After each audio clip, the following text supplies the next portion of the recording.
Plus de 34 000 espèces différentes d'araignées, peuplant tous les continents excepté l'Antarctique, ont été recensées à travers la planète.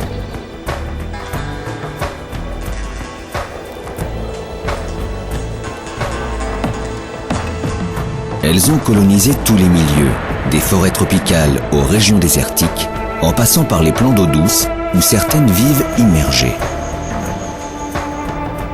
Les araignées sont des invertébrés de la classe des arachnides, qui comprend aussi les scorpions, les tiques et les faucheux. Elles n'ont en revanche rien à voir avec les insectes, qui appartiennent à une autre classe. Les araignées ont 8 pattes, alors que les insectes, comme cette menthe religieuse, en ont 6. Leur corps est divisé en 2 parties, et non en 3.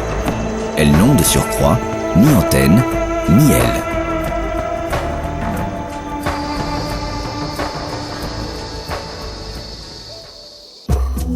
Beaucoup d'araignées tissent des toiles de soie pour piéger leur proie. Les fils de soie sont sécrétés par des glandes situées à l'extrémité de leur abdomen. Face à ces toiles à l'architecture souvent élaborée, les insectes volants sont particulièrement vulnérables.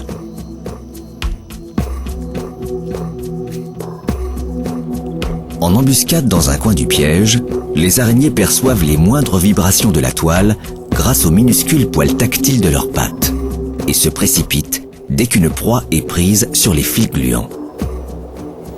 Certaines stockent cette source de nourriture en l'enveloppant dans un cocon de soie.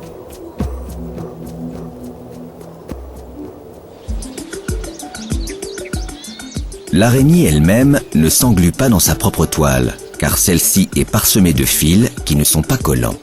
Et elle sait exactement où poser les pattes pour se déplacer sans risque. La soie des araignées leur sert aussi à confectionner des cocons destinés à protéger leurs œufs, s'aider à grimper et parfois s'aménager un abri. Toutes les araignées sécrètent de la soie, mais certaines ne tissent pas de toile pour chasser. Ainsi, les araignées loups à la vue perçante, capables de courir vite, chassent en embuscade, guettant le passage d'une proie. Celle-ci se tient à l'affût parmi les fleurs, attendant que vole alentour un insecte sur lequel bondir. Toutes les araignées tuent ou paralysent leur proie par morsure, répandant leur venin à l'aide de crochets recourbés appelés chélicères. Très peu d'araignées, cependant, sont dangereuses pour l'homme. La réputation des mygales pâtit de leur aspect peu engageant. Pourtant, contrairement à une croyance répandue, leur morsure, certes douloureuse, n'est pas mortelle.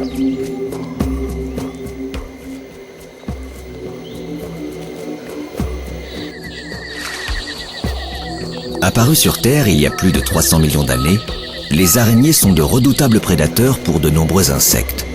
Elles jouent un rôle écologique de première importance en limitant la prolifération de leur population.